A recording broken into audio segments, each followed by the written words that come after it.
Olá, está no ar o Trajetórias. Hoje apresentamos o último episódio da série especial sobre a história política de Porto Alegre. O nosso convidado foi vereador da capital gaúcha após uma longa carreira política como ministro, deputado e governador do estado.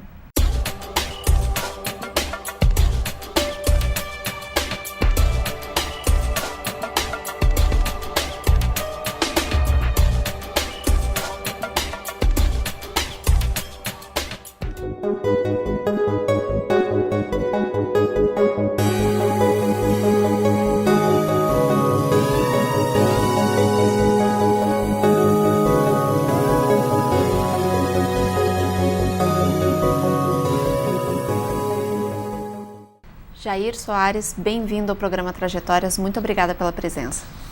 Olha, quem agradece sou eu, porque a Câmara de Vereadores tem uma história muito particular na minha vida pública. Então, fico contente em estar aqui mais uma vez.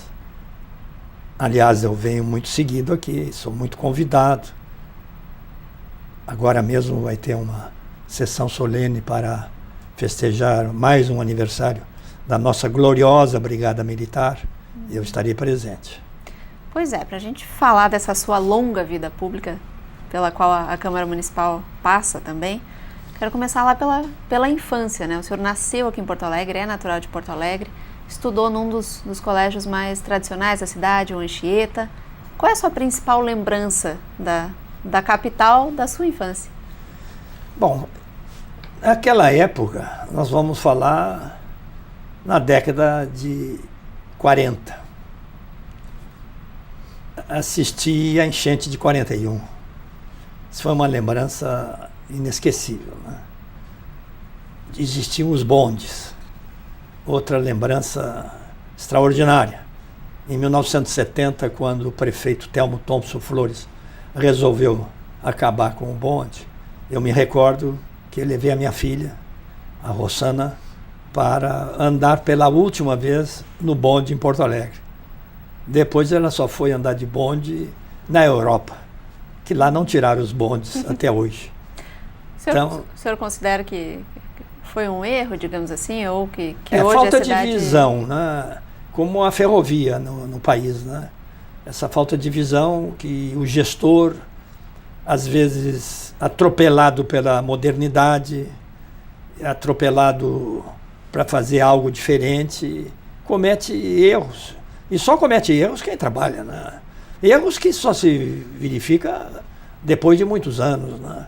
Hoje a gente sente falta porque os bondes e hoje o Transurb, enfim, os metrôs são mais confiáveis, andam mais rápidos, descongestiona o trânsito com os veículos automotores, mesmo os ônibus que são movidos a óleo diesel ou a gasolina poluem muito mais, né, que os bondes que eram elétricos e não poluíam, enfim. Mas eu me recordo uma cidade que o chique era andar na Rua da Praia, o chique era ir nas lojas americanas e comer a banana split na saída do Colégio Anchieta, que descia a ladeira e estava já na Rua da Praia. Então, são lembranças que a gente não esquece, né? Na Glória, por exemplo, hoje parece... Na época era muito longe, mas eu cansei de ir do centro porque perdia o bonde, que o último era meia-noite, e ia a pé. São 6 quilômetros, uma coisa assim... Nada de extraordinário. Hoje, ninguém quer andar a pé mais, né? Todo mundo vai da Duque para a Rua da Praia de táxi, né? Então, uma coisa impressionante. E agora, as pessoas... havia mais, vamos dizer assim, intimidade com vizinhos, porque à época se usava muito as calçadas. No fim da tarde, as pessoas botavam as chamadas cadeiras de preguiçosas, que se armava leve e ficavam conversando até altas horas da noite. A Brigada Militar passava com o Pedro e Paulo, ou passava a cavalo. Então, era muito diferente dos dias de hoje, que não se pode dizer que não melhorou, né? Claro, que eu estou falando de recordações. A cidade hoje é impressionante, né? As memórias são sempre um pouco mais românticas. É verdade. E não, é porque memórias são memórias, né? Exato. Coisa que nós não cultuamos. É fantástico isto, porque eu me lembro no governo do Antônio Brito, que sucedeu o Colares, que tinha sucedido o Simo e que tinha me sucedido. Eu me lembro que o Santos Vidarte, o repórter fotográfico da Caldas Júnior, do jornal Correio do Povo, passava na Vila Assunção, onde eu morei, e depois que saí do palácio, porque eu morei no Palácio Piratini, acho que o governador deve morar no Palácio Piratini, por todas as razões. E eu olhei o Santos Vidarte da janela do meu escritório, na minha casa, e disse: ué, Santos, o que está fazendo aí? Não, eu quero falar com o senhor. Então, um momento, fui lá, abri o portão, disse: ué, o que te traz aqui hoje? Vim fazer uma fotografia do senhor. Ué, mas para quê? Não vejo necessidade, não estou dando entrevista, né? Não, é que o governador Antônio Brito quer fazer no Margues, porque no Palácio não tem as fotografias dos ex-governadores, não existe uma parede, como em todas as secretarias de Estado tem, né? Ele quer fazer no Margues a fotografia de todos os ex-governadores. Eu digo: olha, mas você devia no Palácio pegar uma fotografia minha, oficial. Não, mas não tem. Ah, não tem. Eu vou tirar agora. Não, você não vai tirar. Eu vou lhe emprestar uma fotografia minha, oficial, porque, veja, depois de mim veio Pedro Simo, depois veio Colares e agora ele. Eu já envelheci, não sou o mesmo, né? Nem fotograficamente sou igual ao que eu era, né? Que eu fui um governador eleito com 48 anos, né? Então, uma coisa um pouco diferente, né? E aí emprestei a fotografia, né? Que ele me devolveu, naturalmente. Essa é uma marca da sua carreira política. Tudo começou muito cedo, né? E nesse clima mais romântico que o senhor falava agora, recordando sobre a sua vida na cidade, foi muito cedo, na década de 50, que o senhor se filiou ao antigo PSD, né? Partido Social Democrático. Como é que foi essa decisão na sua vida? Bom, meu pai era a história política no Brasil, eu nasci na era getulista. E meu pai era getulista. Eu também cheguei a ser getulista, porque o civismo naquela época era um pouco diferente, né? Nas escolas se festejava muito a proclamação da República, o 15 de novembro, o 7 de setembro, e se cartonava estas datas nacionais com as fotos do Getúlio. E o Getúlio fundou o PTB e fundou o PSD. Isso é uma coisa interessante. E o meu pai não ficou no PTB e ficou no PSD, Partido Social Democrático. E, claro, nasci na casa do meu pai, né, que era colorado, católico e PCdista.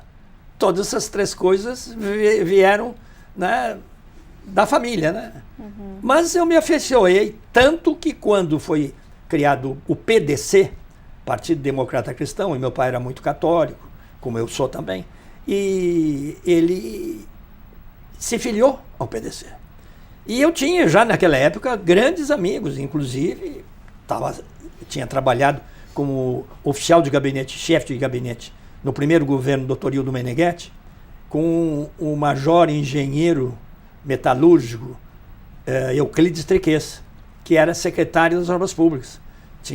Já estava fora do Exército, inativo, tinha sido prefeito de Caxias do Sul e veio para ser secretário das Obras Públicas. Depois foi deputado federal e foi governador. E ele, à época, entrou para o PDC.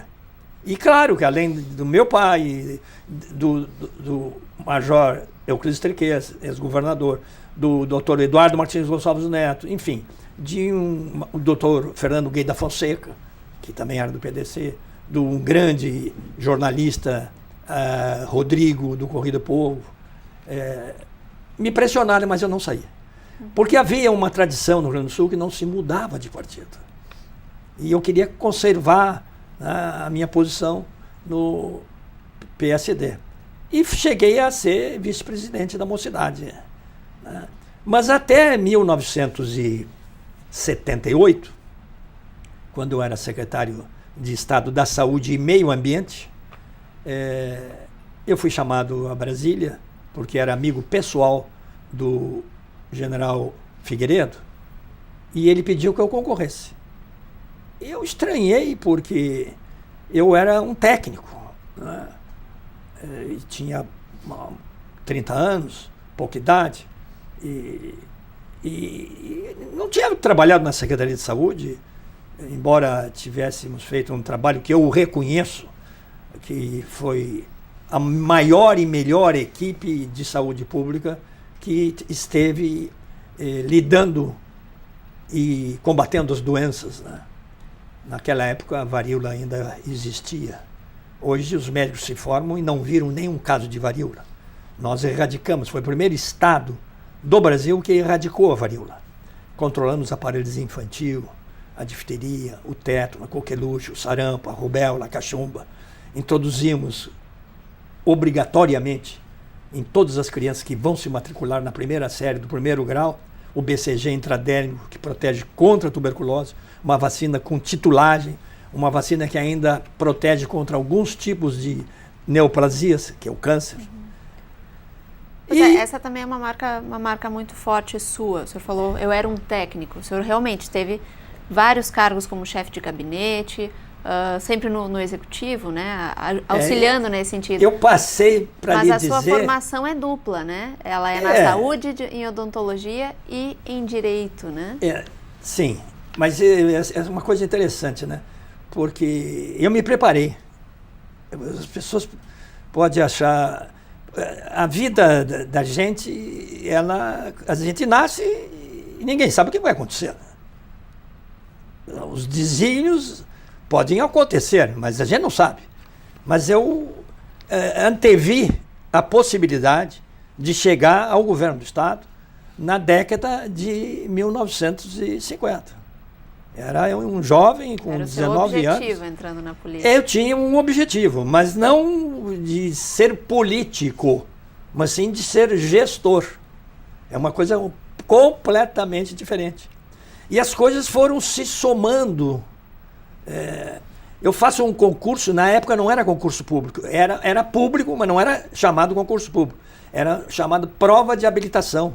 E houve esse concurso, e o concurso foi feito na Comissão Especial de Obras de Irrigação. A sigla era CEOI. E eu fui. Fui porque era na Independência que funcionava. E eu já estava ali na faculdade de odonto, que era nos porões da PUC. Eu fui, a minha turma de odonto, no terceiro ano, nós fomos lá para o campus da PUC, lá no fim da Ipiranga, né? Então, eu fiz o concurso, tive uma colocação muito boa, pensei que ia ficar lá. E essas coisas da vida, né?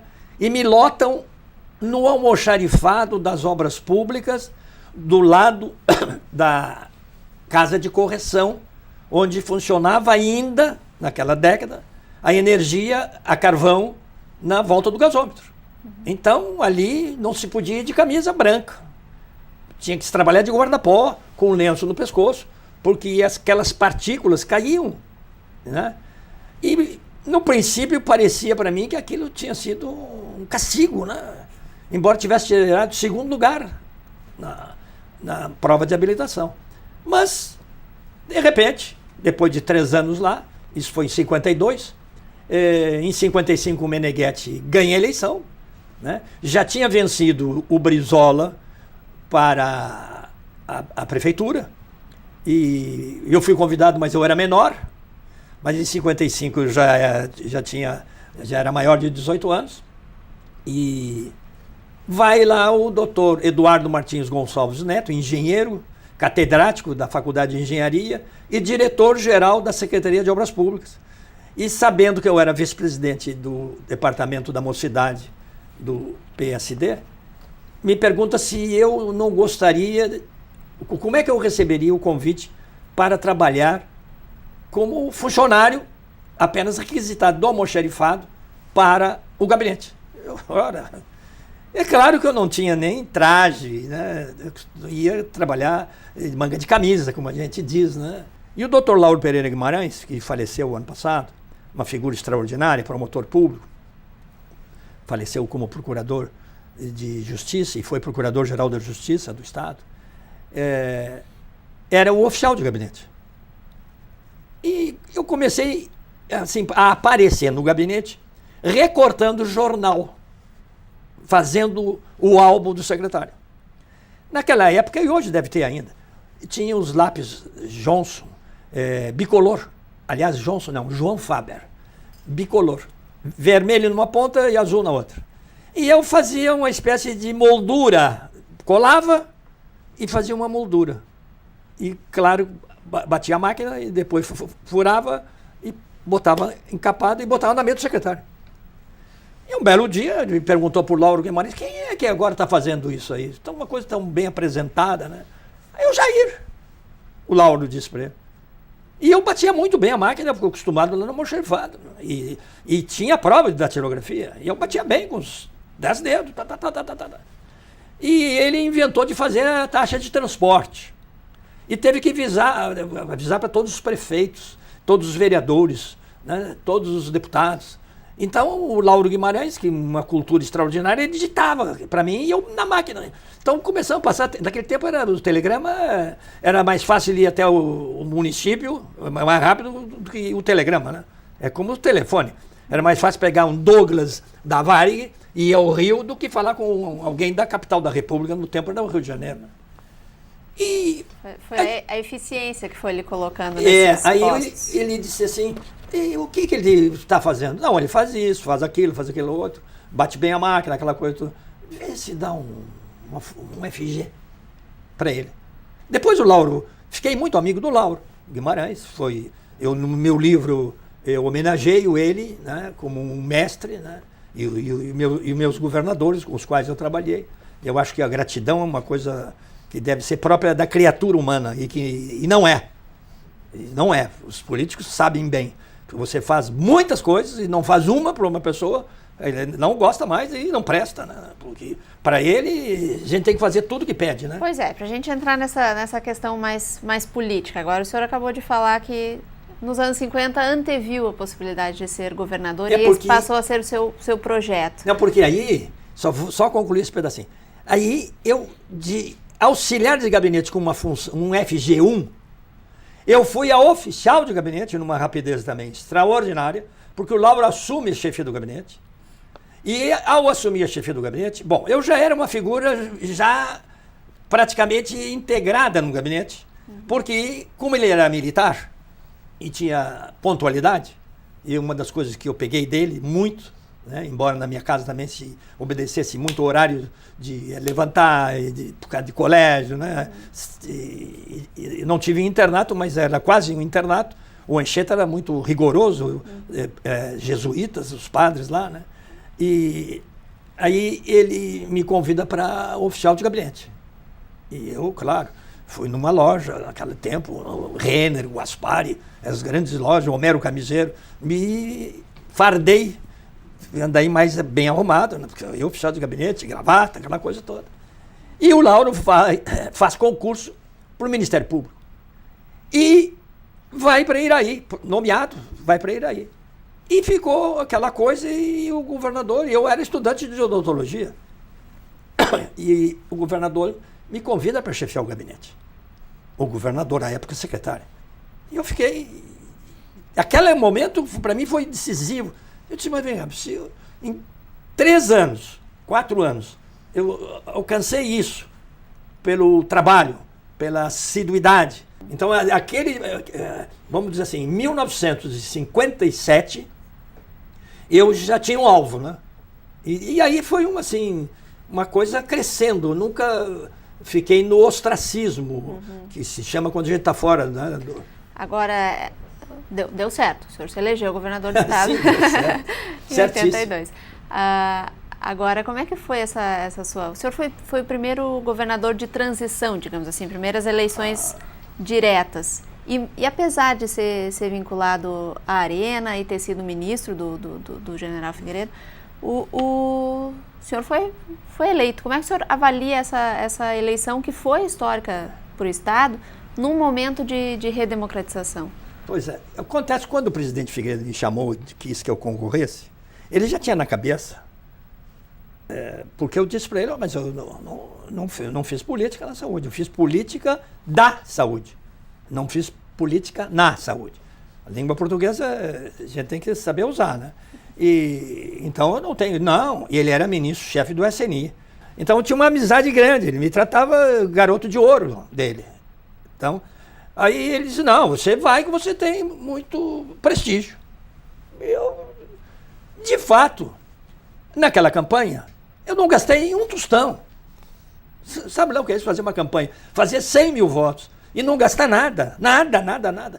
Eu trazia ainda balaios para casa com bergamota, laranja, queijo, salame, né, essas coisas. Pão que fazem de forno, né, no interior. Agora, para a gente focar um pouquinho em Porto Alegre, o senhor tem uma ótima memória, né? Eu lembro que o senhor deu uma entrevista há alguns anos para o Portal Terra e disse que uma coisa que lhe chamou a atenção, que o senhor encarou como uma surpresa, foi as denúncias de tortura na Ilha do Presídio, logo após que o senhor assumiu o governo do Estado. E que junto com, na época, Mendes Ribeiro Filho, vocês desativaram a função de presídio na ilha.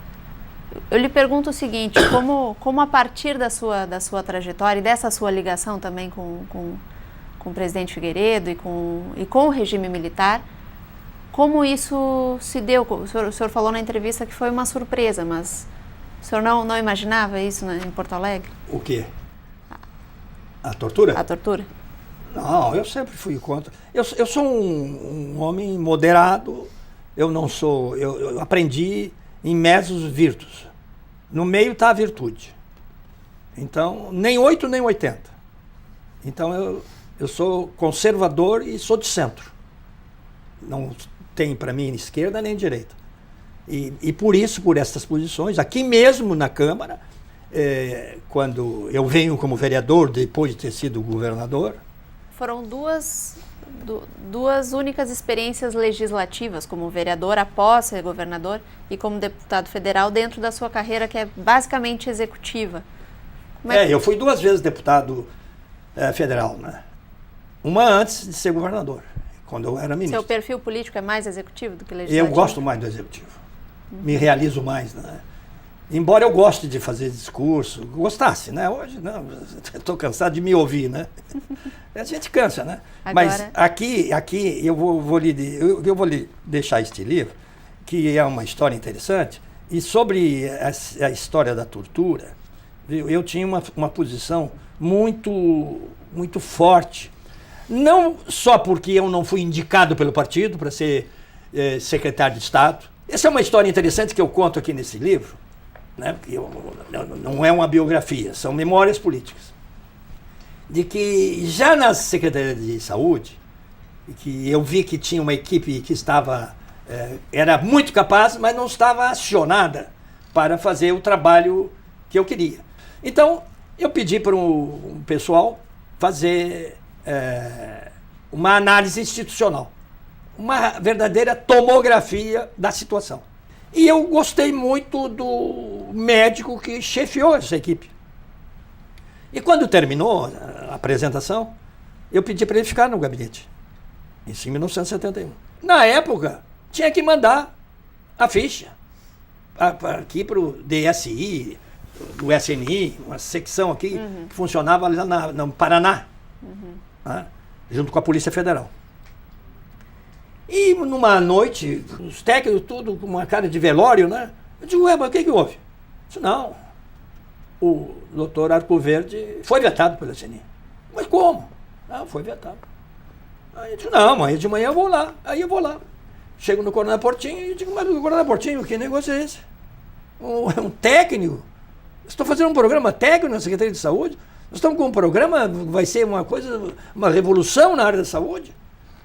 Não há um papel aí que eu possa autorizar, dizer que me responsabilizo por ele?